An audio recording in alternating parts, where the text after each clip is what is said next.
On est dans le futur, un futur qui a déjà à moitié basculé dans le virtuel, et on suit deux jeunes cobayes, Josiane et René, qui sont les tout premiers à tester le passage dans un univers 100% virtuel, à basculer pour toujours et sans retour possible dans la virtualité. D'où le titre d'Alt-Life, comme si d'une simple touche d'ordinateur, votre vie basculait dans un programme informatique.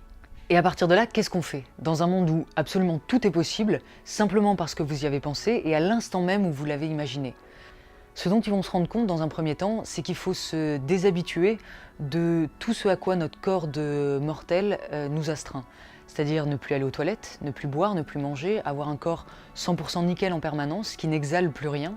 Ça paraît idiot, mais ça doit être un peu déroutant quand même. Parce qu'en fait, le passage au virtuel, c'est aussi en quelque sorte le passage à l'immortalité.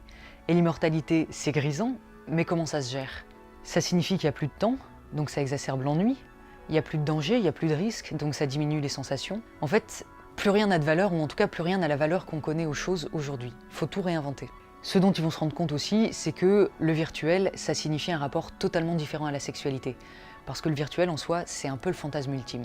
Et ça, on se doute que nos deux jeunes gens, livrés à eux-mêmes dans ce monde nouveau, vont pas mal en profiter.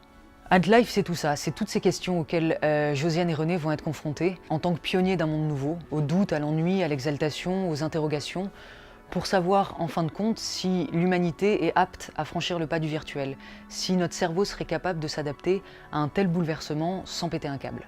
Alt-Life, c'est un gros coup de cœur de fiction. C'est une histoire comme on n'a pas l'habitude de les lire, qui nous happe totalement, loin en apparence de notre quotidien, et qui en même temps vient justement questionner notre rapport au monde, qui a réussi à capter l'essence d'une époque et un peu les interrogations d'une génération.